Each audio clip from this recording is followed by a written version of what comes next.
Snow fell thick that night, swallowing the city lights of Manhattan. Inside the Hale penthouse, everything gleamed. Crystal glasses, marble floors, and a man too proud to bend. Richard Hale stood by the fireplace, a Mont Blanc pen in his hand, while Claire Donovan clutched her swollen belly, 7 months pregnant with twins. "You're not fit to be in my world anymore," he said, voice calm, cold, final. "You've embarrassed me, Claire. You made me look weak." Claire's voice trembled. "I lost my job because of your lies, Richard. I didn't steal anything. You know that." He didn't even look at her. "The board doesn't care who's guilty. They only care that I fix it. And the fastest way to fix it is to remove the problem." "The problem?" She stepped closer, her breath visible in the cold air. "You mean me?" He smirked. "Sign the papers, Claire. You'll get the apartment for a month and a small settlement. Enough to start over somewhere, quieter." Her tears blurred the gold light. "I'm carrying your children." Richard laughed softly, almost pitying. "You said that last time. Forgive me if I don't take your word for it." The cruelty landed like a slap. Claire's knees buckled, her hands gripping the edge of the marble counter. She could feel the twins kicking, tiny heartbeats pleading for air. Outside, thunder rolled. Inside, Richard's phone buzzed. A message from Lila Stanford, his new investor and secret lover. He smiled faintly, not bothering to hide it. "You should go, Claire. It's snowing. You don't want to make a scene." She stared at him, a man she once loved, now a stranger wrapped in a designer suit and arrogance. "You'll regret this." "Regret?" he echoed. "Regret freeing myself from a liability? I don't think so." He turned away, closing the door to his office. The lock clicked. Claire stood there, shaking. The silence pressed against her chest. Somewhere in the building, a clock chimed midnight. She grabbed her coat from the rack, though her hands trembled so badly the buttons slipped. She whispered to her unborn babies, "Hold on, my loves. Mommy's here." When the elevator opened, the doorman looked at her, pale, barefoot, clutching her stomach, and didn't dare ask a word. The doors slid shut. Down on Fifth Avenue, snow hit her face like knives. Her taxi app wouldn't load. Her phone battery blinked red, 1% left. She started walking toward the bus stop, through wind and glassy puddles, until the light from the penthouse vanished behind her. By the time she reached the corner, her knees gave out. Pain ripped through her abdomen, sharp and unstoppable. She fell into the snow, whispering the only promise she could still keep. "You will live, even if I don't." And somewhere, high above, behind those golden windows, Richard poured himself another drink, unaware that the woman he just discarded would one day return. Not broken, not begging, but flying above him in a jet he could never afford to touch. The world didn't stop for Claire Donovan. It just moved on without her. 2 weeks after that night, she gave birth prematurely. One baby, Mason, came out fighting, crying so loud the nurses gasped. The other, Leo, didn't cry at all. He was too small, too fragile, his heart murmuring like a flickering candle. Claire lay in the hospital bed, her face pale, clutching the thin blanket as the doctors rushed Leo to the NICU. "Where's the father?" a nurse asked. Claire turned her head toward the empty doorway. "He's busy. Busy signing contracts, busy smiling for cameras, busy pretending she never existed." When she was discharged, the hospital handed her 2 bills thicker than her entire savings. Richard hadn't paid a cent. He'd blocked her number, changed his assistant's contact, even removed her name from the company's health insurance list. Back in her one-room sublet in Brooklyn, the ceiling leaked whenever it rained. The radiator hissed but never worked. Claire set up a crib near the wall, plugged in a borrowed heater, and told herself she could survive anything. For the first few months, she worked nights at a diner near the bridge, serving coffee to construction workers and cab drivers. The tips barely covered baby formula. She'd rush home before dawn, check Leo's oxygen monitor, kiss Mason's forehead, and sleep sitting up with a baby in each arm. Sometimes when the city slept, she'd scroll through her phone, watching Richard's smiling face on news headlines. Hale Group breaks ground on new skyscraper. Hale and Stanford, the power couple of New York. The comments section made her stomach twist. She's lucky he dumped that gold digger. He built his empire after cutting dead weight. Dead weight. That's what she'd become in their eyes, a mistake erased from his story. Then came the day everything truly collapsed. One morning, her manager at the diner called her into the back office. "Sorry, Claire," he said. Your paycheck's been garnished? Something about a lawsuit? What lawsuit? He handed her the paper. Richard's lawyers had filed a defamation claim, accusing her of spreading lies about his personal life. She hadn't said a word to anyone, but that didn't matter. The letter demanded $20,000 in damages. She stared at the page until her eyes burned. It was his final blow. Bury her legally so she'd never stand up again. That night, she sold her engagement ring to pay for Leo's medicine. The pawnshop clerk weighed the diamond under a harsh fluorescent light and said, "I can give you 800. It's small. 800. Once, that ring cost 40,000. She took the cash, walked outside, and bought a cup of coffee from a street cart just to feel human again. The barista's name tag read Ben. He smiled kindly. Rough night?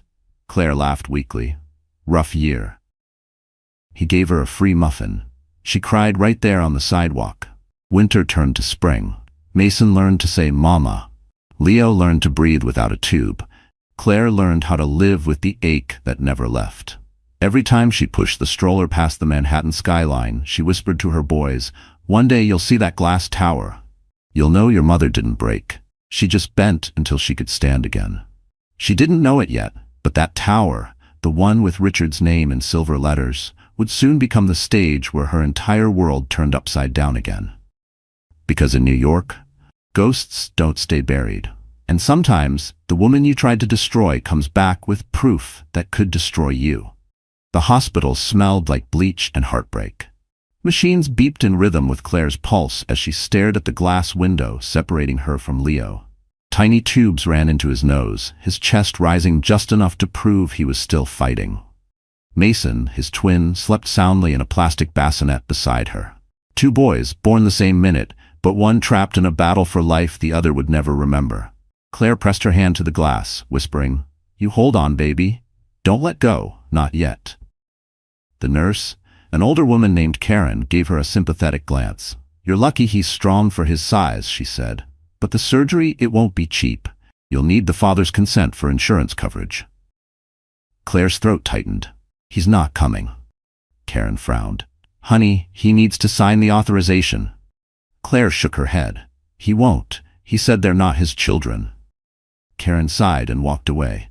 Claire's hand stayed on the glass. For the next 3 nights, she barely slept. Every time Leo's monitor beeped irregularly, her heart jumped out of rhythm too.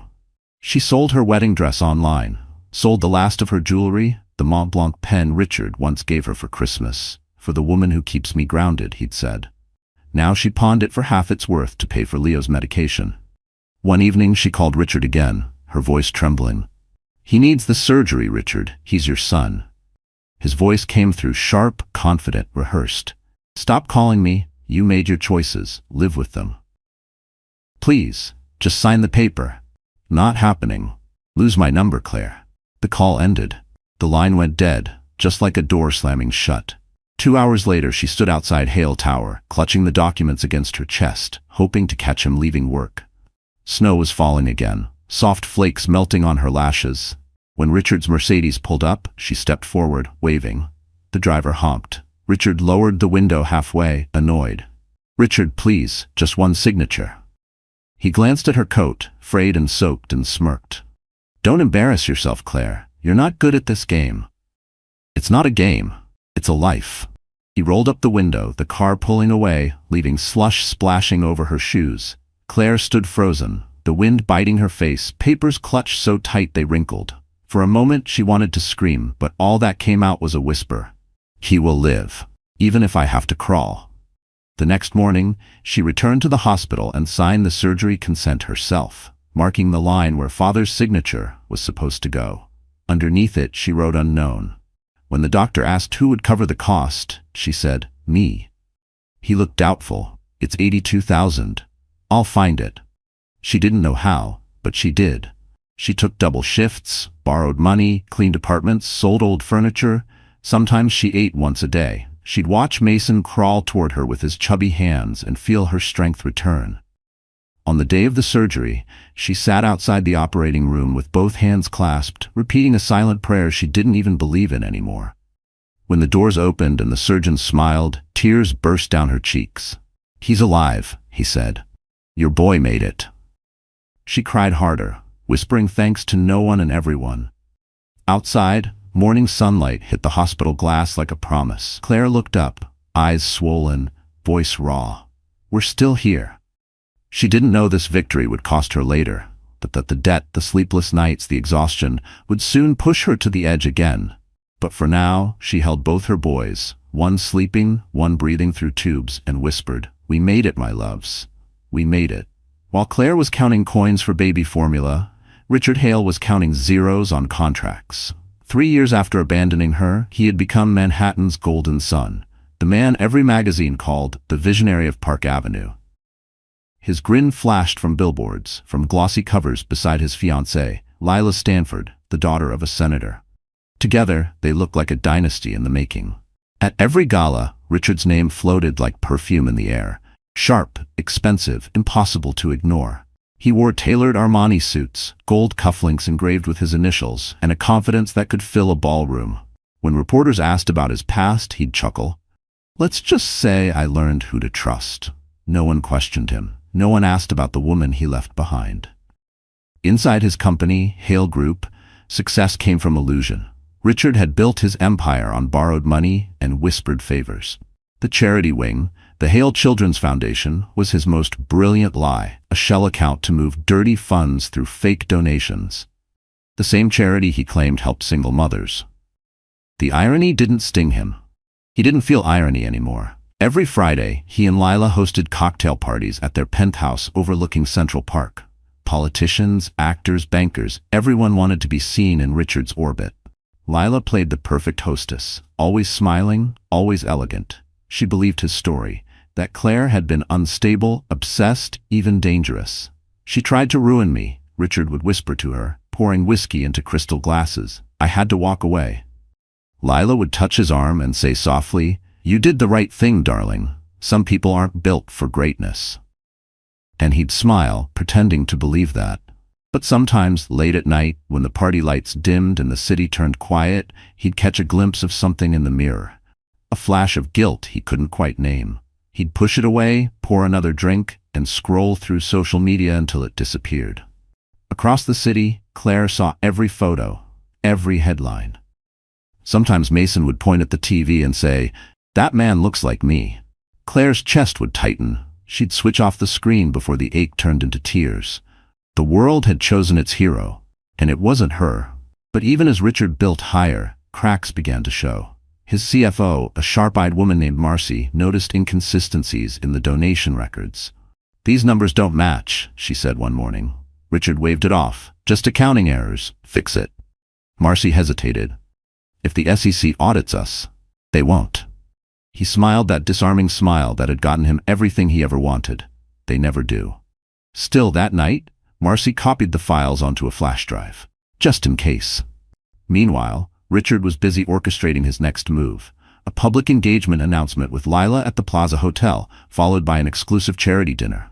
The same night, his PR team advised inviting former associates to show forgiveness and transparency. He smirked when he saw one name on the list, Claire Donovan. "She's still alive?" he joked. "Barely," his assistant replied, "working at a coffee shop in Brooklyn." Richard leaned back, the corner of his mouth curving upward. "Perfect. Send her an invitation. Make it look official, something about discussing custody. Tell her to come, alone." His laughter echoed across the penthouse, bouncing off glass and gold. While he polished his reputation, Claire was polishing cups at midnight, unaware that the man who ruined her was about to drag her name into the spotlight again, this time to destroy her publicly. But destiny had been quietly preparing its revenge. Somewhere, far from Richard's penthouse, a man named Ethan Ward was opening a file labeled Hale Foundation. Suspicious transfers. And for the first time in 3 years, the balance of power had begun to shift. It arrived on a Wednesday morning, tucked among unpaid bills and grocery flyers, the invitation that would change everything.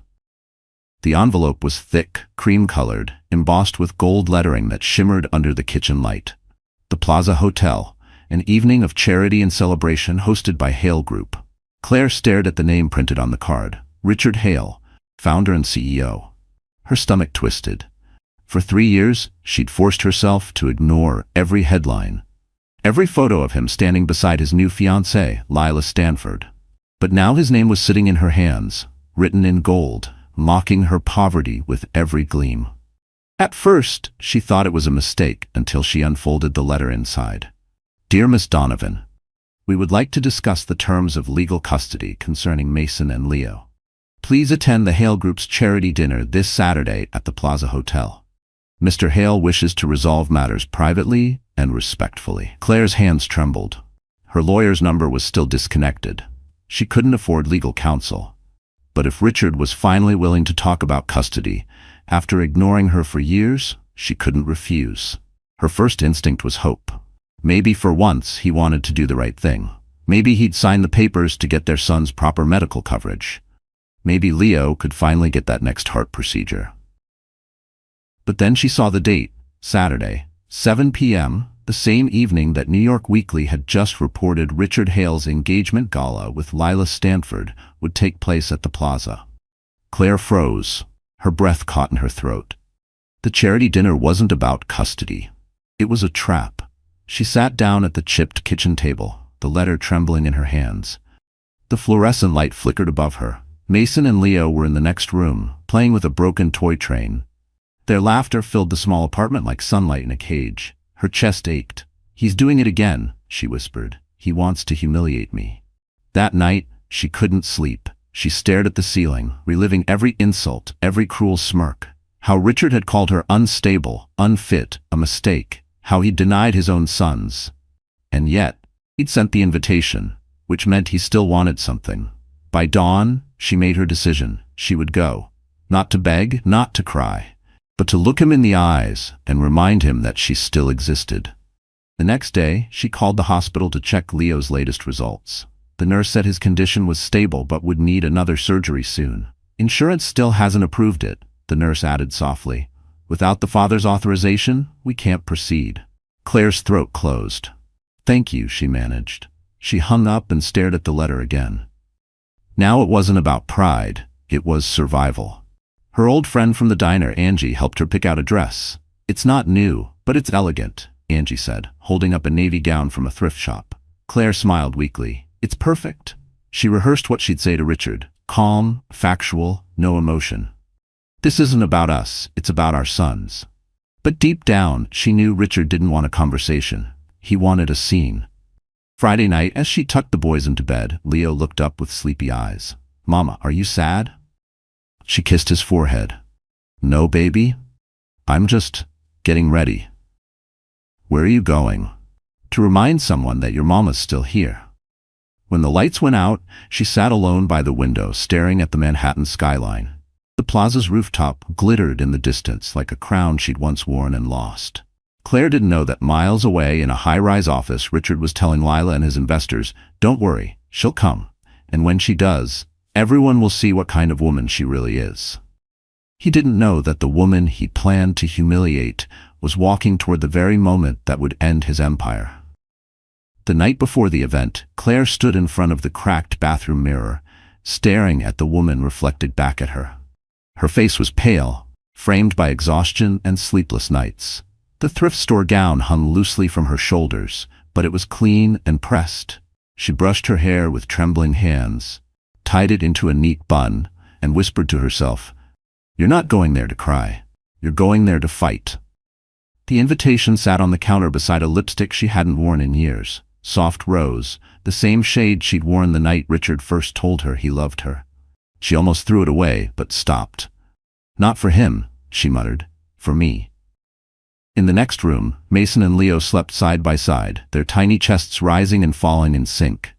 Mason murmured something in his sleep. Leo reached for his brother's hand. That small, innocent gesture made Claire's throat tighten. She crouched beside the bed, kissed their foreheads, and whispered, "I'll come back. I promise."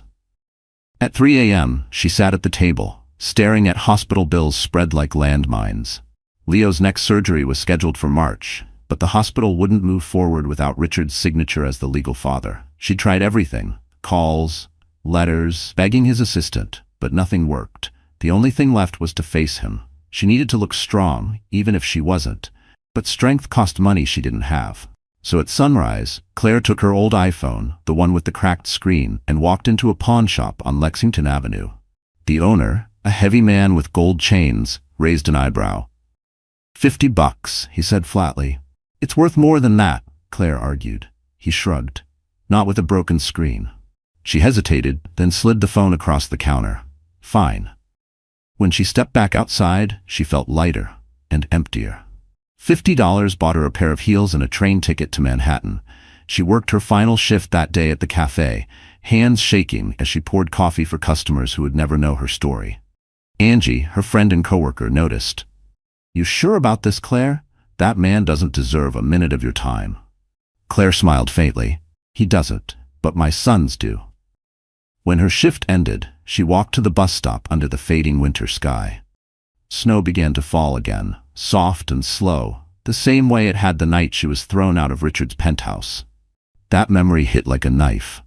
But something inside her had changed. She wasn't the same woman who begged at that marble doorstep. She'd carried 2 babies through poverty, fear, and hospital walls. She'd fought every day just to keep them alive. And now, she wasn't walking toward humiliation. She was walking into a battlefield. At home, she packed her purse carefully. Hospital documents, the boys' birth certificates, and the DNA tests she'd saved for this very moment. Proof that Mason and Leo were Richard's sons. She looked in the mirror one last time before leaving. He thinks I'm broken, she said softly. Let him find out how wrong he is. At 6 p.m., a black car stopped outside her building. Angie had called in a favor from her cousin, a driver for a private company. The man opened the door politely. Miss Donovan? The plaza, right? Claire blinked in surprise. Yes, thank you. As the car glided toward Manhattan, city lights blurred against the window. Her heart pounded so loud she could barely hear the radio playing Sinatra in the background. She clutched her purse tighter. Somewhere across town, at that exact moment, Richard was adjusting his cufflinks, yet rehearsing his smile, certain that tonight would be the night he erased her forever. He didn't know that the woman walking through the snow toward his grand event carried not shame, but a truth sharp enough to cut through his empire. The Plaza Hotel glittered like a diamond against the Manhattan night, its marble steps lined with chauffeurs and photographers. Inside, chandeliers dripped gold over polished tables where champagne glasses sparkled like tiny suns. Every guest seemed to wear success like perfume. But among them all, one man stood taller, prouder. Richard Hale, the king of the evening. Everything perfect? He asked his assistant, straightening his tie. Yes, sir. Guests are arriving. Press coverage is already trending. The engagement announcement will go live at 8. Richard smirked. Good. I want her to see it. Her meant Claire Donovan, though he never spoke her name out loud anymore. He wanted her to feel like a ghost in her own story. Lila Stanford glided toward him in a gown that shimmered like starlight, a perfect image for the cameras. Darling, she whispered, kissing his cheek. Everyone's talking about us. You've outdone yourself. Richard looked around the grand ballroom, filled with New York's elite. Investors, senators, magazine editors. They were all here to celebrate his engagement and his upcoming IPO. It wasn't just a party. It was his coronation. And the crown jewel of his plan, inviting the ex-wife he'd buried in scandal to stand before them, broke alone, desperate. He pictured it perfectly. Claire arriving in her cheap dress, standing awkwardly by the door while whispers spread. Someone would ask, isn't that the woman who tried to ruin him? And the humiliation would finish her once and for all. Make sure security lets her in, he told the staff. I don't want her stopped. Let her see what she lost. Meanwhile, in the kitchen corridor, a waiter carrying a silver tray overheard every word. His name tag read E. Ward. He smiled quietly. Ethan Ward, Richard's former friend, now silent observer, had taken a temporary staff position for one reason, to witness the fall of a man who deserved none of his power. At 7:45, guests began to gather near the stage. A massive LED screen displayed Richard's achievements, his buildings, charity work, magazine covers. A voiceover narrated, a man who turned failure into fortune. The audience applauded. Richard raised his glass. To resilience, he toasted, and to the people who taught me what weakness looks like. Lila laughed softly, unaware of the venom behind the line. You're terrible, she teased. He leaned close. You'll see what I mean soon. In the back hallway, the maitre received a message through his earpiece. She's here. Claire stood in the marble lobby, clutching her small purse, her heart hammering. Guests turned to look, eyes scanning her thrift store gown, whispering behind manicured hands. The humiliation burned her skin, but she didn't flinch. A photographer raised his camera, mistaking her for a late guest. The flash went off, catching her face just as she lifted her chin. For the first time in years, she didn't hide. Across the room, Richard caught sight of her. His smirk widened. Right on time. Lila followed his gaze, confusion clouding her perfect smile. Who's that? No one, he lied. Just an old mistake. He gestured toward the bar. Let's make sure she's comfortable. Give her a drink. I want everyone to see her before we make the announcement. Claire walked forward, every step echoing against marble. She could feel the weight of 100 eyes. Memories flooded back. The night he threw her out, the snow, the pain. But she held her head high. The maitre led her to a small table near the stage, far enough to be visible, close enough to be judged. She sat, hands folded in her lap, eyes fixed on Richard. He lifted his champagne glass in her direction, like a taunt. Welcome back, Claire, he murmured under his breath. She didn't smile. She didn't blink. Because what Richard didn't know was that he wasn't the only one setting a trap tonight. The ballroom pulsed with violins and laughter. Waiters glided through the crowd, silver trays balanced like crowns. Champagne fizzed in crystal flutes as the city's elite toasted to Richard Hale's brilliance. But under the glow of chandeliers, Claire Donovan sat alone at a corner table, every sound muffled by the thunder in her chest. Her fingers gripped her purse, where the folded documents waited, the boys' birth certificates and the DNA test confirming what Richard had denied for 3 years. Each page was a loaded weapon, and tonight she was surrounded by enemies dressed in silk. Across the room, Richard worked the crowd effortlessly, his smile rehearsed, his every gesture calculated. Lila stood beside him, the diamond on his arm, radiant and clueless. Flashbulbs popped. You two are perfect together, a reporter shouted. Richard glanced at Claire's table, his grin tightening. Yes, he said smoothly. Perfect. He wanted her to see it, to burn her alive with envy and shame. But Claire wasn't looking at him. She was scanning the exits, memorizing every detail, every guard, every angle. She didn't come here to watch his show. She came to finish it. At 8:05, the MC took the stage. Ladies and gentlemen, welcome to a night of generosity and hope. Tonight, we celebrate the Hale Group's legacy of compassion. Claire nearly laughed out loud. Compassion? The man who left her in a snowstorm was now the poster boy for kindness. The irony twisted her stomach. She glanced toward the bar. A waiter in uniform caught her eye and gave the slightest nod. It was Ethan Ward. Her heart skipped. She hadn't seen him since the day he'd slipped her the flash drive, the one with proof that Richard's charity was laundering money through shell accounts. Now he was here, hidden in plain sight, waiting for her signal. Their plan had been simple. If reckless, she would attend the event, draw Richard's attention, and buy time. Ethan would access the media servers, upload the files, and when the moment came, the truth would explode live on the big screen. Claire sipped her water and exhaled slowly. Just a few hours. Lila approached her table unexpectedly. A bright smile painted across her face. You must be Claire, she said sweetly, the kind of sweetness that hides a blade. I've heard so much about you. Claire forced a polite smile. I'm sure you have. Lila tilted her head. Richard told me you used to help with his events. It's so brave of you to come. I can't imagine how hard it must be seeing him happy again. For a second, Claire wanted to slap that smug grin off her face, but she didn't. She leaned forward, her tone calm. Oh, I'm not here to see him happy. I'm here to make sure he remembers what truth looks like. Lila blinked, thrown off, then laughed lightly. Well, enjoy the evening. She turned, her perfume trailing like smoke.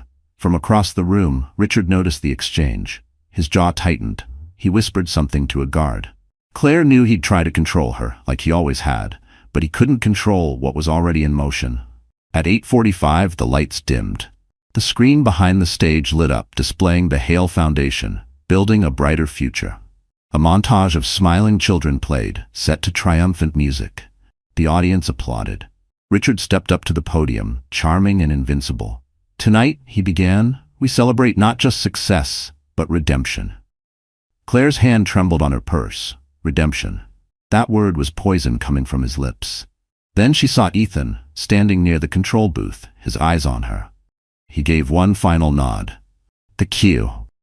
Claire took a deep breath, rose from her seat, and began walking toward the stage. Every heel click echoed across marble like a countdown. Across the room, Richard spotted her moving through the crowd. His confident smile faltered for the first time that night. The Queen had entered the chessboard, and the storm he'd prepared for her was about to swallow him whole. The grand ballroom of the plaza had seen everything. Movie stars, billionaires, presidents, but never silence like this. It happened the moment the double doors opened. Every voice, every laugh, every glass midair froze as the cold night air rushed in and she stepped through. Claire Donovan. But she wasn't the woman they expected. She didn't come in alone. Behind her, a chauffeur in a dark suit followed, carrying 2 small coats. And then, 2 boys stepped forward, identical in every way. Mason and Leo. The crowd gasped softly as though a ghost had entered the room. The twins looked around wide-eyed, clutching their mother's hands. One of them, Mason, wore a tiny navy blazer. Leo held a small teddy bear with a hospital bracelet still around its paw. Claire, dressed in her simple navy gown, walked with quiet poise. Her face was calm, almost regal. Not defiant, not desperate, just certain. She moved like someone who had stopped running from the past and decided to walk straight through it. At the far end of the ballroom, Richard Hale turned, his smile dying on his lips. For a split second, he didn't breathe. The champagne flute in his hand tilted, spilling golden liquid onto the marble floor. Lila Stanford followed his gaze, confusion washing over her face. "Richard, who is that?" He didn't answer, his throat locked. His world, perfectly arranged for cameras and applause, began to crack. The MC's voice faltered into the microphone. "Ladies and gentlemen, it seems we have a surprise guest." All eyes turned to Richard. The whispers began like ripples. "Isn't that his ex-wife? She has kids?" "They look like..." Someone didn't finish the sentence because the resemblance was too strong to deny. Richard forced a chuckle, smoothing his expression. "Claire," he said loudly, the charm returning by force. "What an unexpected visit." His tone was honey dipped in venom. Claire met his gaze steadily. "You invited me, remember?" He blinked. The crowd's murmurs deepened. Lila frowned, still smiling for the photographers. "Oh, you're Claire. Richard mentioned you. You used to work for him, right?" Claire tilted her head slightly. "Work for him? You mean married to him?" The room gasped. Glass clinked. Someone dropped a fork. Richard stepped forward quickly, lowering his voice. "This isn't the place for your drama." "No," Claire said evenly, her voice carrying through the stunned silence. "This is exactly the place. You wanted the world to see who I am. So here we are." Lila's face drained of color. "Richard, what is she talking about?" He grabbed Claire's arm, whispering harshly, "You're humiliating yourself." Claire didn't move. "I'm not the one who should be humiliated." She reached into her purse and pulled out a small envelope. "These are your sons, Richard, the ones you left in a hospital incubator." The room froze. Cameras clicked. Richard hissed, "Not here." Claire ignored him. "You told the world I was unstable, that I lied about being pregnant, that I stole from you, but everyone in this room can see the truth now. 2 of them are standing right here." Mason looked up, sensing the tension. "Mommy?" Claire knelt, stroking his hair. "It's okay, baby. Mommy's just telling the truth." Lila stumbled back, shaking her head. "You said she made it all up. You said she lost the baby." Richard's face turned gray. The cameras kept flashing, recording every second. Ethan, still disguised as a waiter, glanced toward the control booth. Everything was happening exactly as planned. Claire straightened, looking Richard dead in the eye. "You wanted to shame me, Richard, but shame has a funny way of finding its real owner." The MC, sweating, cleared his throat.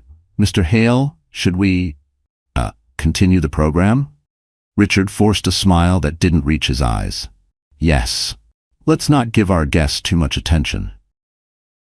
But it was too late. Attention had already shifted. Every face in that glittering room was fixed on Claire Donovan and her twins. Living proof that truth can walk straight into your party, uninvited, and steal the spotlight. For a few endless seconds, the ballroom felt soundless. The music had stopped, the laughter had died, and even the chandeliers seemed to hold their breath. Every camera turned toward Richard Hale, who now stood stiff and colorless under the golden lights. Then the murmurs began, soft at first like raindrops on glass, swelling into a storm of whispers. Those kids, they look just like him. Did he really? Richard's throat tightened. He could feel the panic clawing up from his gut. The image he'd built, successful CEO, loving fiancé, philanthropic leader, was slipping through his fingers in front of Manhattan's most powerful people. Lila Stanford looked at him in disbelief. "Richard," she hissed, her voice shaking, "you told me she was a liar. You told me she never had the babies." He forced a smile that looked more like a grimace. "Darling, let's step outside." But Claire's voice cut through the noise, sharp and steady. "No, let's talk right here." Her words carried like a slap. Every head turned back toward her. Claire stepped closer to the stage, her hand resting protectively on Mason's shoulder. 3 years ago, I begged this man to help me save our son. He told me to stop calling. He told me they weren't his. She reached into her purse and held up 2 folded papers. "But DNA doesn't lie." Gasps erupted around the room. Photographers surged forward. Claire handed the documents to the nearest journalist, who scanned the page with wide eyes. "Signed by Richard Hale," the reporter murmured. The sound hit Richard like a bullet. "Enough," he shouted, his voice cracking. "You're making a fool of yourself, Claire." "I'm not the one who made a fool of myself," she said. "You did that when you left your children to die in a hospital." Lila took a step back, face pale. "Oh my God." The investors in the front row exchanged glances. One of them, a silver-haired man in a tuxedo, muttered to another, "If this gets out, the IPO is dead." Richard's mind raced. He could almost hear the ticking of his empire collapsing. He turned to the MC, his voice low, desperate. "Kill the lights, now." But before anyone moved, Ethan Ward appeared from the side of the room, still dressed as a waiter, holding a small tablet. "Lights won't help, Richard," he said quietly. "You might want to check the screens." Richard froze. Behind him, the massive LED display flickered. The logo of the Hale Foundation vanished, replaced by a folder of spreadsheets, transaction records, and emails, all bearing his name. The crowd gasped. Ethan's calm voice echoed through the sound system. "While you were busy performing, I took the liberty of sharing your real legacy with the world. Congratulations, Richard, you're trending again." The journalist's flashes became blinding. Lila's scream cut through the chaos. "You used my father's name for your scams." Richard lunged toward the stage controls, but Ethan stepped between them, blocking him effortlessly. "Don't bother, the files are already live." Claire's eyes never left him. "You called me weak. You told me no one would believe me. Now the truth is believing itself." Richard turned toward her, trembling with fury. "You'll regret this. You think they'll take your word over mine?" Claire gave a small, tired smile. "I don't need them to take my word. I just needed them to see your face." Security began to move through the crowd as reporters shouted questions. "Mr. Hale, is it true you embezzled funds from your own foundation? Did you abandon your wife and children?" He tried to answer, but every word drowned beneath the roar of flashing cameras. Claire bent down, picked up Leo, and whispered, "It's over, sweetheart. Mommy kept her promise." As she turned toward the exit, the audience parted like the Red Sea. No one stopped her. No one dared. Behind her, Richard Hale stood alone on the stage, his empire burning around him, his name echoing through the ballroom like a curse. Chaos erupted inside the plaza's ballroom. The once glittering party was now a war zone of voices, cameras, and gasps. The images flashing across the LED screen, emails, bank transfers, falsified donations, were still looping like a confession written in neon. Richard Hale stood at the center, frozen in disbelief. His hands trembled, his jaw clenched. He could feel every eye in the room stabbing into him. The whispers grew louder. He laundered money through his own charity. He left his wife for that senator's daughter. Those kids are his. Look at them. Lila Stanford's diamond bracelet jingled as her hand slapped him across the face. "You lied to me. You said she was unstable." Her voice cracked, breaking through the noise. "You said the babies didn't survive." Richard's cheek burned, but he didn't react. His fury was too big for words. He turned toward Claire, who stood by the door holding Leo. Ethan beside her, like a silent guardian. "Cut the feed," Richard shouted at the tech crew. "Shut it down right now." A technician hesitated. Sir, the files, someone remotely uploaded them to multiple platforms. We can't. Richard stormed toward the control booth, ripping cables from the console, but the screens didn't stop. His secrets were already spreading beyond the walls, broadcasted live by dozens of phones. He spun back, voice shaking. You think this makes you righteous, Claire? You think ruining me will fix your pathetic life? Claire didn't flinch. No, Richard, this isn't about fixing me. It's about stopping you. He laughed bitterly. Stop me? You couldn't even keep your own lights on without my money. Maybe not, she said, her tone calm, too calm, but at least my hands are clean. The words sliced deeper than she intended. The audience fell silent again. Even Lila's anger froze midair. Richard's face twisted, red from humiliation. You think you can walk in here with your little charity case and your cheap dress and embarrass me? Ethan took a step forward. Careful, Richard, there are witnesses everywhere. Richard's eyes darted to him, narrowing. You, he hissed. I should have known. The jealous partner. You couldn't stand that I got the spotlight. Ethan's expression remained cool. I didn't mind the spotlight. I just minded what you did with it. Don't lecture me, Richard barked. You're a nobody hiding behind a glass of champagne. Maybe, Ethan replied, but I'm not the one the SEC will be calling tomorrow morning. The guests gasped again. Richard's confidence cracked entirely. He lunged forward, shoving Ethan's shoulder. 2 security guards moved quickly, restraining him before he could go further. Let go of me, he yelled, struggling against their grip. His voice echoed, shrill, panicked. This is all lies. She forged everything. Claire stepped closer, her voice calm and steady. You want proof? You signed every transfer yourself. The timestamps match your private calendar. You built your empire on stolen trust, and tonight, it's collapsing in front of the very people you used to deceive. Richard's breath came fast and shallow. The crowd began to pull back, some out of disgust, others out of fear of being photographed near him.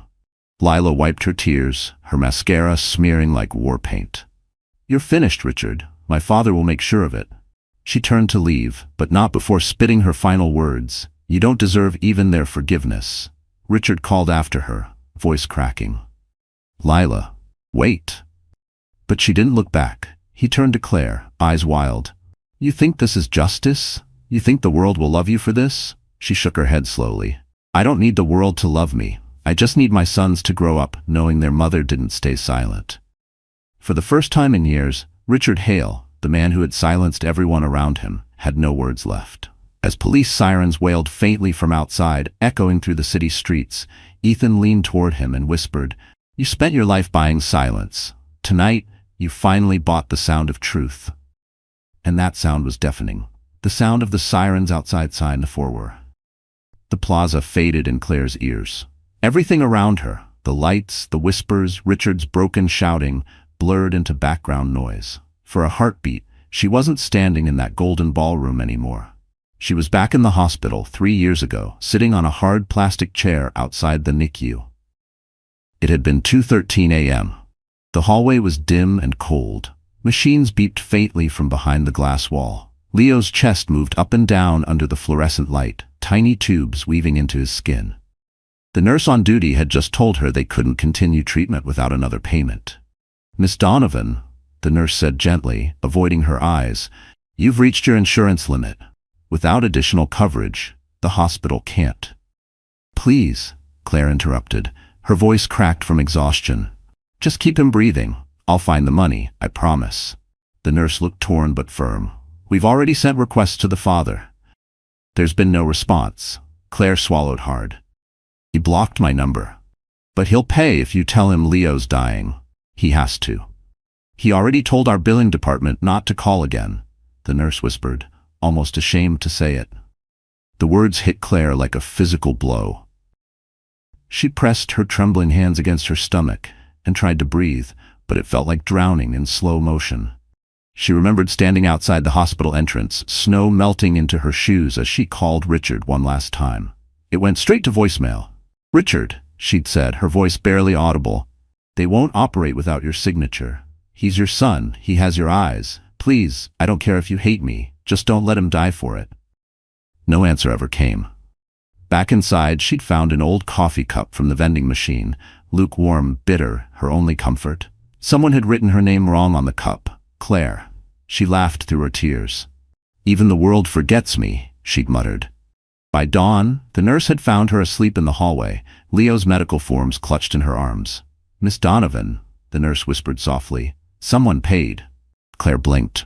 What? The bill. All of it. Anonymous donor through the hospital's emergency fund. For a moment she couldn't process the words.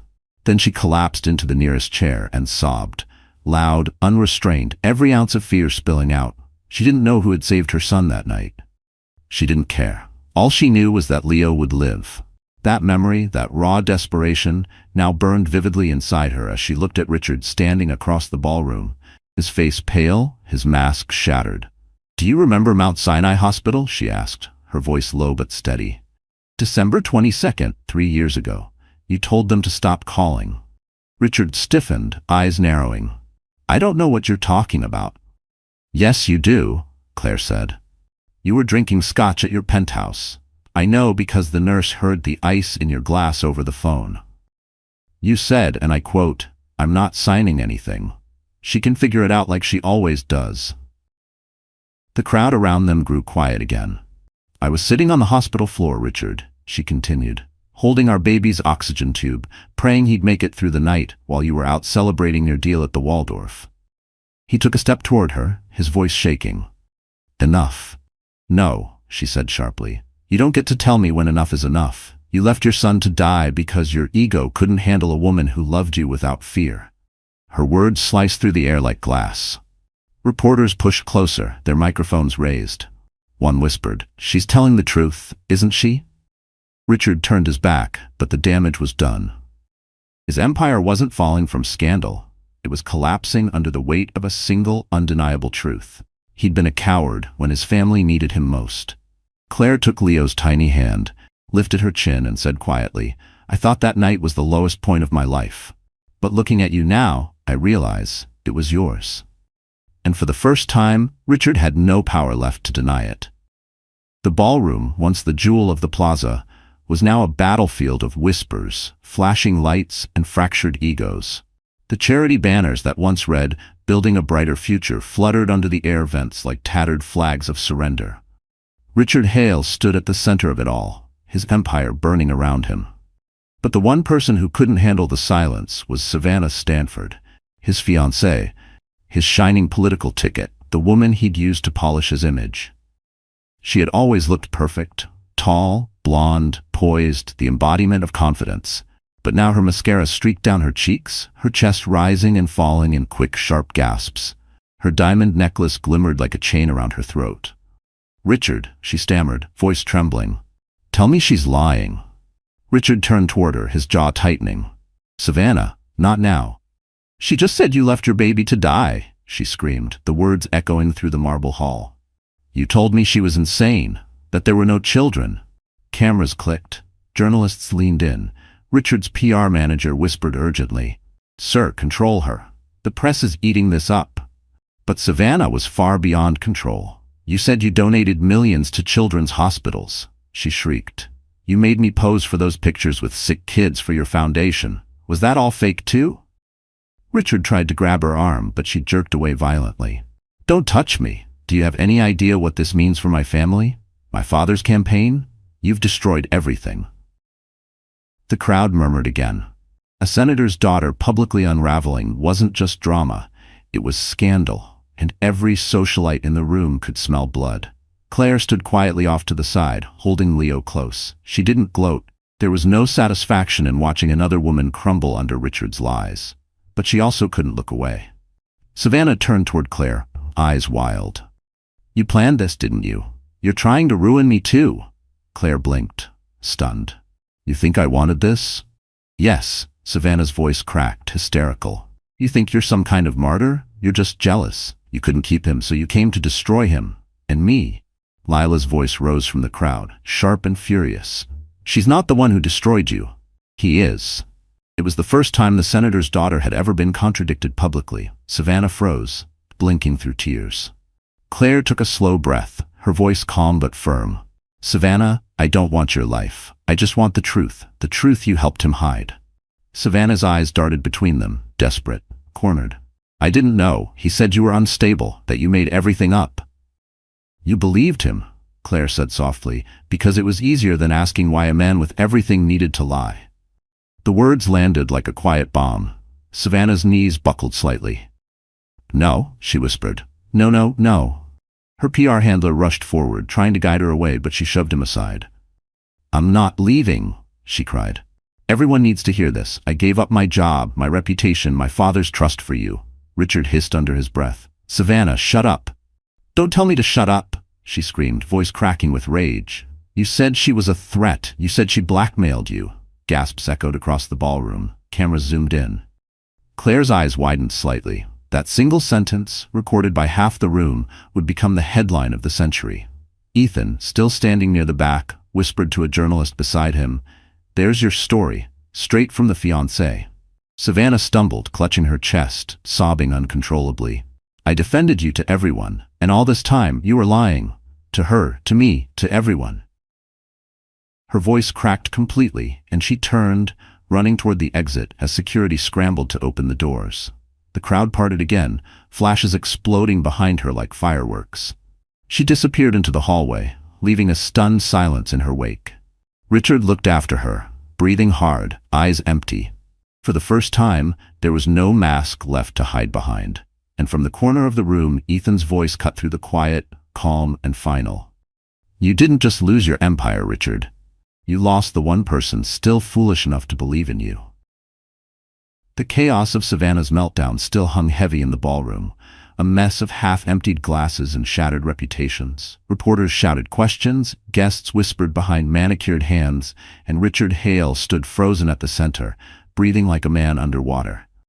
Then, from the back of the room, a calm voice broke through the noise. That's enough. Heads turned. The crowd instinctively made way for the tall man who stepped out from behind the velvet curtains. He wasn't dressed like the rest of them. No designer tux, no glittering cufflinks. Just a simple black suit, crisp white shirt, and a look that carried the quiet authority of someone used to being obeyed. Claire's breath caught. She hadn't expected him to come. Lucas Ward, the man who'd once paid Leo's hospital bills anonymously, the one who'd helped her find the courage to face tonight. Until now, he had stayed invisible, letting Claire fight her own battle. But something about Richard's sneering arrogance had crossed a line even Lucas couldn't watch from the sidelines. Richard's eyes narrowed. And you are? Lucas stepped forward, his expression unreadable. Someone who's tired of watching you lie. A ripple of whispers spread through the crowd. Several guests recognized him, the tech investor who'd quietly financed half the city's new startups. The kind of man Richard used to beg for meetings. Ethan smirked from the back, whispering to a journalist, Showtime. Lucas turned to the audience. My name is Lucas Ward. I'm here because Miss Donovan and her sons are under my company's legal protection. Any attempt to harass, defame, or threaten her will result in immediate litigation starting tomorrow morning. His tone was calm, almost gentle, but it carried the weight of iron. Richard barked out a laugh. Legal protection? Are you her bodyguard now, or her next mistake? Lucas didn't blink. You should be careful what you say, Mr. Hale. Your last mistake was underestimating her. This one might cost you your freedom. The room went silent again. Cameras refocused. Claire tried to speak, but Lucas raised a hand slightly as if to say, I've got this. Your foundation's records, he continued, show transfers to offshore accounts owned by shell corporations in your name. My firm's analysts traced them. I've already sent copies to the Financial Crimes Unit, and judging by the agents waiting in the lobby, I'd say they found them convincing. Richard's smirk vanished. You can't prove. Oh, I can, Lucas interrupted smoothly, because I also have the voice recordings of you and your accountant to wash it through the charity wing. You remember that call? The one you thought happened on a private line? Gasps erupted. The ballroom lit up with camera flashes. Claire stared at him, stunned. She'd known Lucas had resources, but this was a complete takedown. Richard stumbled back, sweat forming at his temple. You set me up. Lucas's expression didn't change. You set yourself up. All I did was hold up a mirror. He turned to Claire then, his voice softening.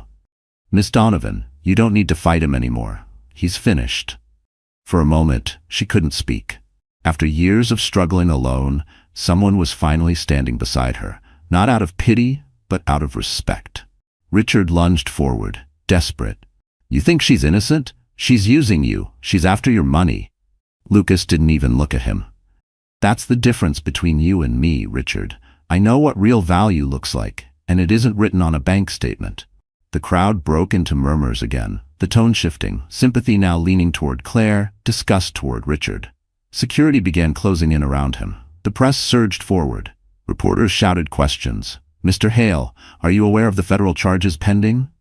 "Ms. Donovan, how long have you known Mr. Ward?" Claire held Leo close, whispering, "It's over." Lucas placed a steady hand on her shoulder. Not possessive, not dramatic. Just enough to let her know she wasn't alone anymore. And as the first flash of police lights spilled through the plaza's tall windows, Richard Hale realized the truth. The trap he'd built for Claire had become his own cage. The flashing blue and red lights outside the plaza painted the ballroom in chaos. Guests whispered in disbelief, champagne glasses abandoned on white linens. Richard Hale stood trapped under the weight of his own downfall, his foundation exposed, his fiancée gone, his empire crumbling. Yet even now, his arrogance refused to die. He straightened his tie, his voice breaking but defiant. "You think you've won, Claire? All of this, these stunts, none of it matters. Those kids are mine, and I'll take them back the second I walk out of here." Claire froze, tightening her grip on Leo's tiny hand. "You left them," she said softly. "You denied them." "Doesn't matter," Richard snapped. "You don't have the money, the stability, or the lawyers to fight me. The court will see that. You're a waitress, for God's sake. I'm Richard Hale." The room shuddered under the arrogance of that last sentence. Even the reporters exchanged glances. Lucas Ward stepped closer, his voice even. "That title doesn't mean what it used to. You're a CEO under federal investigation." Richard turned on him, shouting, "Stay out of this." But Claire was already reaching into her purse. "You're wrong, Richard," she said quietly. "I came prepared." She pulled out a thick brown envelope and placed it gently on a nearby table. The weight of it echoed in the silence. "What's that?" he demanded. "Everything you've run from for 3 years." She opened it slowly, revealing neatly organized folders, birth certificates, hospital reports, and one document sealed with a notary stamp. Proof of paternity, medical expenses you refused to pay, and a signed affidavit from your former accountant confirming the offshore transfers. Richard's face drained of color. "You forged these." Lucas crossed his arms. "They were verified this morning by our legal division. Every signature, every timestamp, every bank transaction." Claire slid one paper forward, the birth certificate of Mason Hale. Under father's name, the black ink read, Richard Allen Hale. "You signed this," she said, her voice trembling with control. "You were drunk that night, remember? You wanted to enter the NICU, and they made you sign the admission forms. You thought you were above consequences, but your own handwriting just proved you're their father. By law, by blood, by truth." Gasps rippled through the crowd. Ethan, standing behind the reporters, gave a quiet nod. The journalists leaned forward, snapping photos of the documents. Richard lunged for the folder, but Lucas intercepted, slamming a firm hand onto his shoulder. "Touch her again," he said evenly, "and you'll add assault to your charges." Richard glared, his voice shaking. "You can't take my name from me." Claire met his eyes, unflinching. "I don't need your name. I just need your accountability." She gathered the papers back into the envelope and handed them to one of the uniformed officers now entering the ballroom. "These go with the financial evidence," she said, "and I'm requesting full custody. No visitation, no contact, for their safety." The officer nodded respectfully. "We'll process this immediately, ma'am." Richard looked around desperately, searching for allies, for someone to defend him. But the crowd had turned cold. The investors who once fought for his attention now avoided his gaze.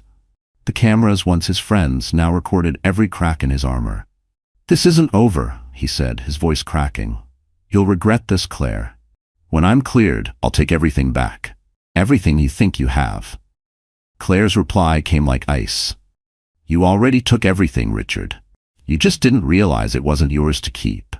He stumbled back, the words hitting harder than any physical blow. Lucas placed his hand lightly on Claire's shoulder. "Let's go," he murmured.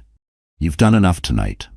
She exhaled shakily, holding her sons close as the officers approached Richard, reading him his rights. The last sound he heard before the handcuffs clicked shut wasn't the murmuring of the crowd. It was Mason's small voice calling, "Mommy?" And the realization struck him like a knife. That single word, "Mommy," had more power than his entire fortune ever did. The ballroom of the plaza looked like a fallen kingdom, glittering but hollow. The guests who once admired Richard Hale's charm now kept their distance, whispering his name like it was a curse. The sound of police radios crackled near the entrance, and the scent of spilled champagne mixed with fear. Claire Donovan stood at the center of it all, her son safe in Lucas Ward's arms. For the first time in years, she wasn't shaking. The power that Richard had used to crush her was gone, sucked out of the room, out of his voice, out of the very air around him. Richard, still in handcuffs but not yet led away, turned toward her one last time. "You think this changes anything?" His tone was venomous. "The press will move on. I'll rebuild. You'll still be nothing." Claire's voice was soft but lethal. "Nothing? You told the world I was worthless, and still I'm standing here while you're the one in chains. I think that's something." The reporters scribbled furiously. Cameras zoomed in. Every word was being recorded, broadcast live. Lila Stanford, pale but composed, stepped out from the crowd. "You ruined my family's name," she said quietly, her voice shaking with controlled fury. "You used me, my father, and every charity we stood for." She looked at Claire, her expression softening for the first time. "I believed his lies about you. I'm sorry." Claire gave her a small nod. "We all believed him once." Lucas placed Mason on his hip and whispered, "You don't have to stay for this." But Claire did. She needed to. "No," she said. "He deserves to hear it." She turned back to Richard. "I'm not here for revenge. I'm here for justice. For every woman who was told she was too emotional to be believed, too poor to matter, too small to fight." Richard laughed bitterly. "You sound like a Hallmark card." Lucas stepped forward, his tone sharp. "She sounds like someone who finally stopped letting you write the story." Richard sneered. "What do you want, Claire? Money? Public sympathy? Because that's all you'll ever get. Pity." Claire took a step closer, eyes locked on his. "I don't want your money. I want my sons to grow up knowing their mother never bowed to a man who mistook cruelty for strength." A ripple of applause rose from somewhere in the back of the room. Then another. Slowly, more guests joined in, not loud or mocking, but steady, respectful. Richard's face went red. "You people have no idea what she's really like," he barked. "She's using all of you." But no one listened. The applause only grew louder. Even the officers hesitated, unsure whether to intervene or let the moment play out. Ethan Ward leaned against the bar, arms crossed, a faint smile playing at his lips. "You hear that, Richard?" he called out. "That's the sound of relevance leaving your body." The line drew soft laughter from the crowd, just enough to puncture what little dignity Richard had left. One of the officers finally stepped forward. "Mr. Hale, it's time to go." Richard jerked his shoulder, glaring at Claire one last time. "You'll regret this." "No," she said, voice calm as the winter wind outside. "You will." The officers led him through the exit, the click of his shoes fading down the marble hall. Cameras followed, flashes reflecting off the glass doors until he disappeared. Silence settled.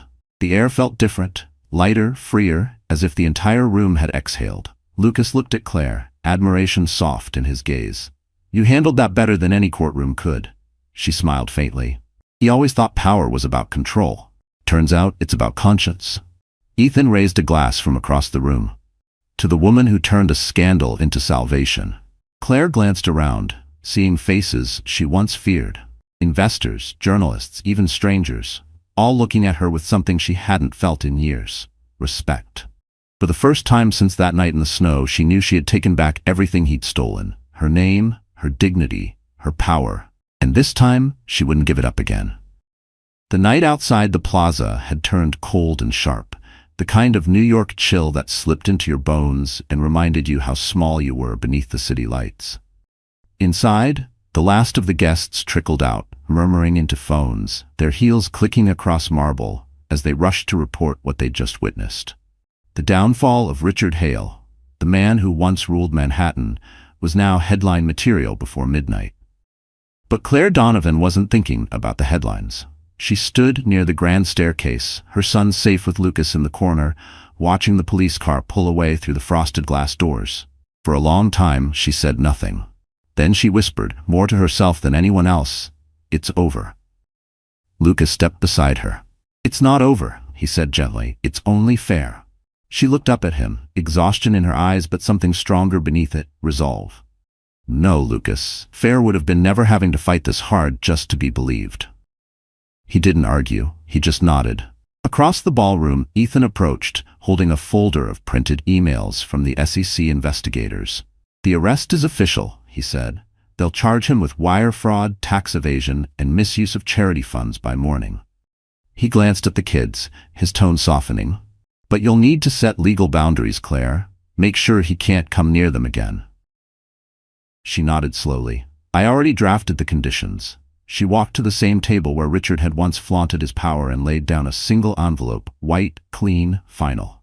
"This," she said, "is my line." Lucas frowned slightly. "What's inside?" "My statement," Claire replied. "To the court, to the press, and to him." Ethan raised an eyebrow. "You sure you want to go public? You've already won the moral fight." "This isn't about morality," she said. "It's about closure. The truth should live somewhere other than my memory." She opened the envelope and read aloud, her voice steady, even as it trembled with emotion.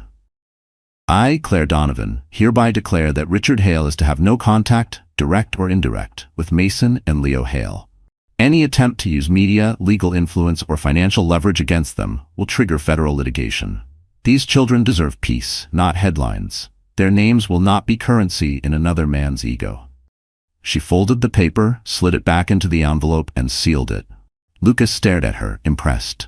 "You really don't leave room for loopholes, do you?" She gave a faint smile. "I've lived inside loopholes my whole life, not anymore." At that moment, one of the remaining journalists approached hesitantly. "Ms. Donovan," she asked, "what do you want people to take away from tonight?" Claire paused, thinking carefully. "That money doesn't make you powerful," she said finally. "Character does. And if a woman has to walk through hell to protect her children, then maybe hell should start being afraid of women." The journalist blinked, then lowered the mic slowly, visibly moved. After she left, Lucas looked down at Claire, admiration flickering in his eyes. "You've just rewritten the ending, you know." Claire exhaled. "No, I've just written the truth." She turned toward her boys, who were half asleep in the corner.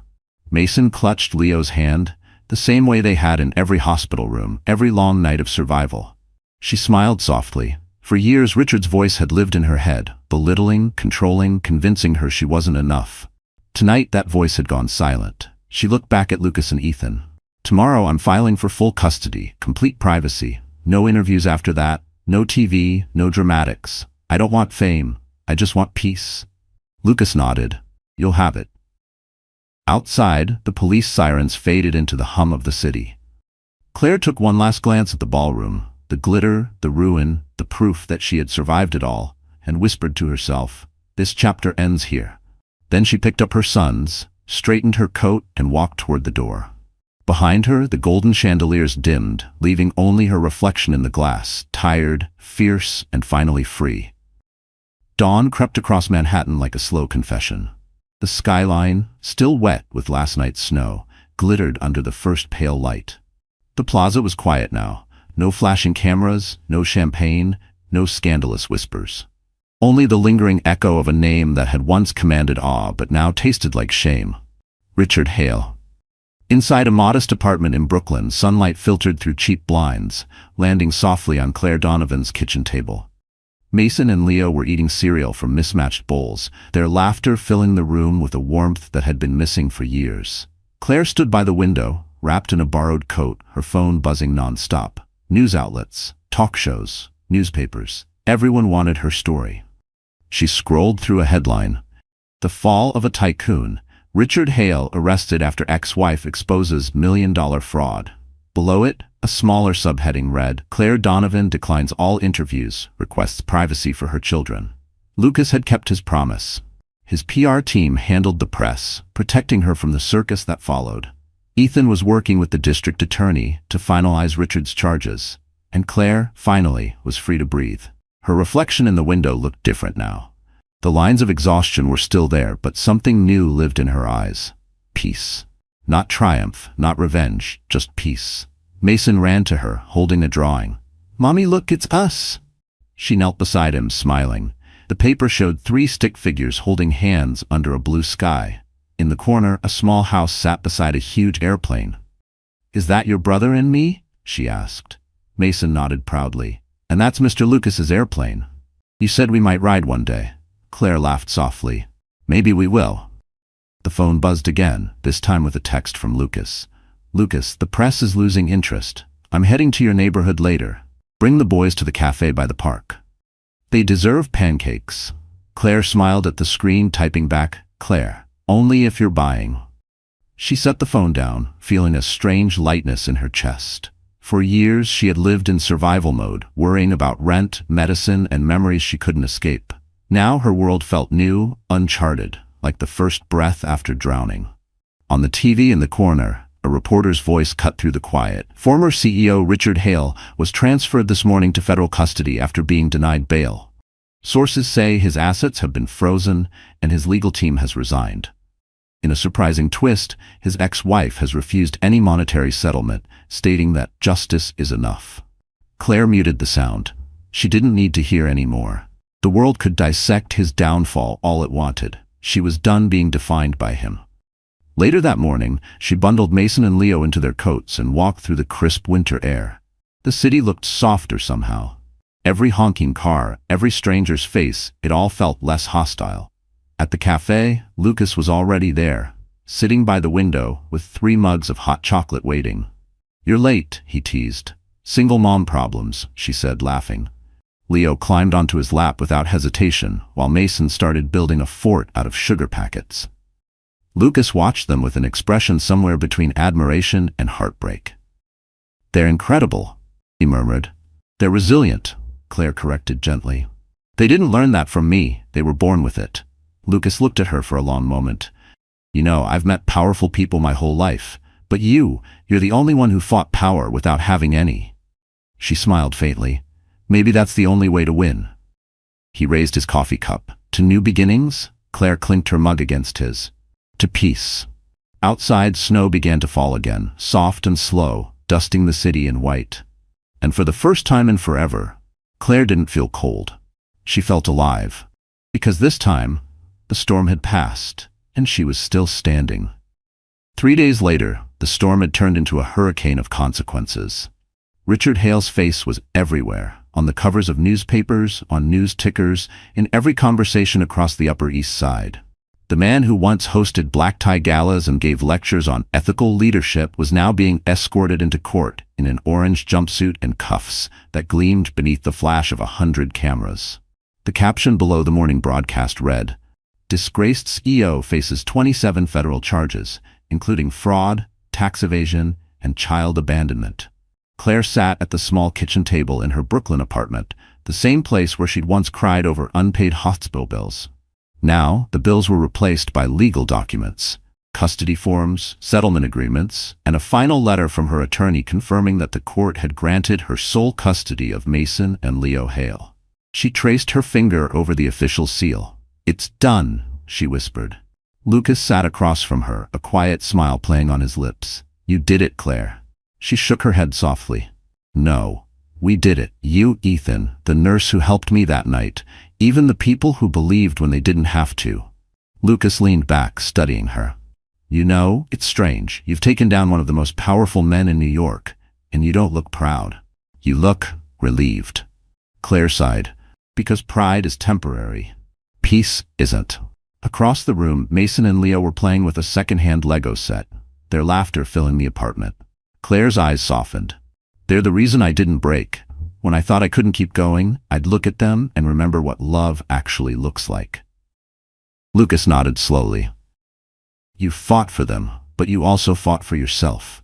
Before she could answer, the TV caught her attention. A live feed showed Richard entering the courthouse.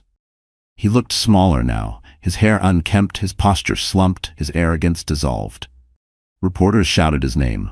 "Mr. Hale, do you have any statement for your ex-wife, for your sons?" Richard turned briefly toward the cameras, his eyes hollow. No comment.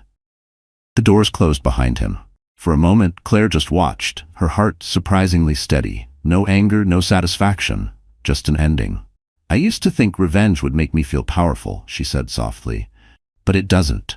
It just makes you empty in a different way. What fills you back up is forgiveness, especially forgiving yourself for ever loving someone who hurt you. Lucas reached across the table, covering her hand. Then what now? What does life look like after the storm? Claire smiled faintly. Quiet, honest, real.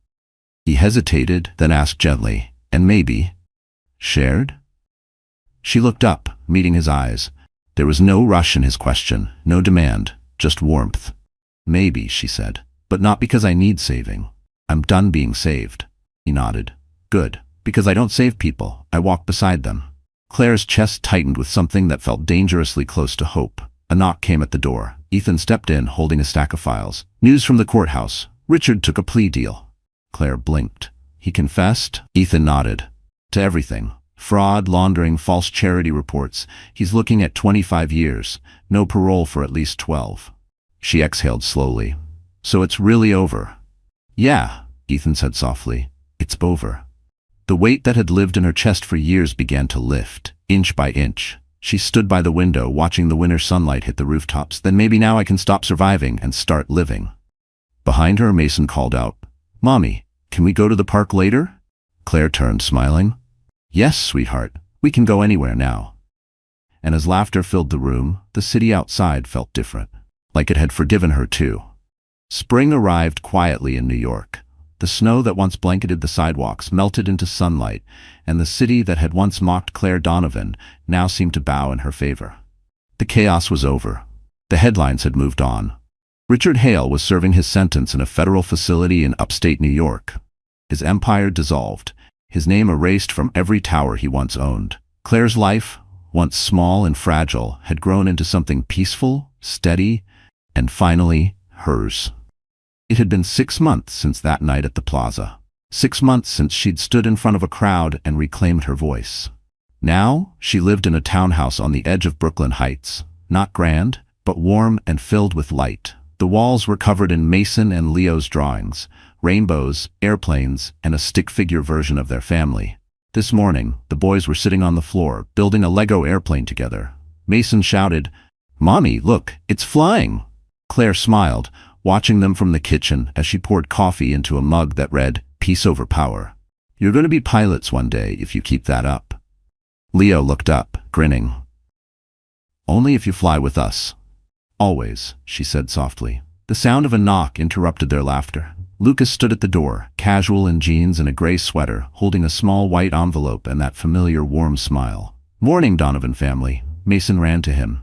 Mr. Lucas, did you bring pancakes again? Lucas chuckled. Not this time, buddy, but I brought something better. He handed the envelope to Claire. What's this? She asked, curious. Open it. She tore it carefully. Inside was a single sheet of heavy paper, an invitation embossed with gold. Ward Aerospace, private jet exhibition, featuring new partner, Claire Donovan. Her breath caught. Lucas, what is this? He shrugged lightly. You once told me you wanted to show your boys what freedom looked like. So I thought, why not give them the sky? Her eyes widened. Lucas, I can't accept. Yes, you can, he interrupted gently. You helped me redesign our foundation's social impact program. You saved our public image. This isn't a gift, Claire. It's a partnership. She looked at him for a long moment, emotion rising like a tide she couldn't hold back. You really think I can do this? He smiled softly. You already did. You built something from nothing. That's more impressive than anything we launch into the air. For a moment, silence hung between them, comfortable, full of unspoken gratitude. Mason tugged at her sleeve. Mommy, are we going to fly again? Claire laughed through the lump in her throat. Yes, sweetheart, we're going to fly again. That afternoon, they drove to Teterboro Airport. The hangar glistened under the sun, filled with sleek jets lined like silver birds. Reporters were there, but this time they weren't chasing scandal. They were celebrating resilience. A banner read, Women Who Rise, the new face of modern aviation. As cameras clicked, Claire stepped onto the small staircase of the jet, her name painted near the door in discreet silver letters.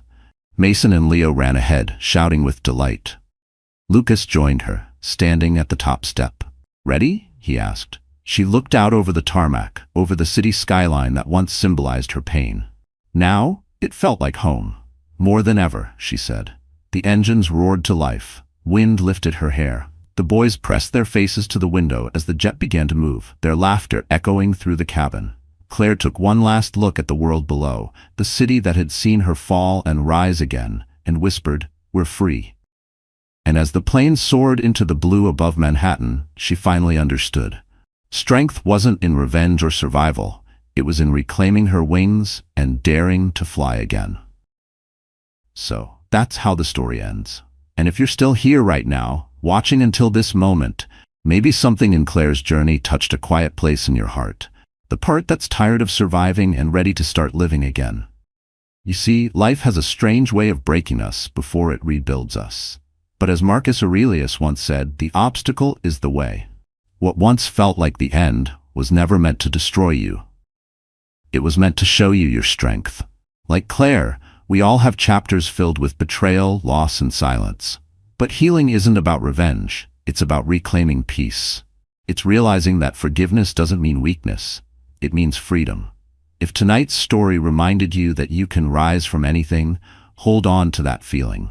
Let it guide you, because one day, you'll look back at your storm and whisper, "That's where I learned to fly."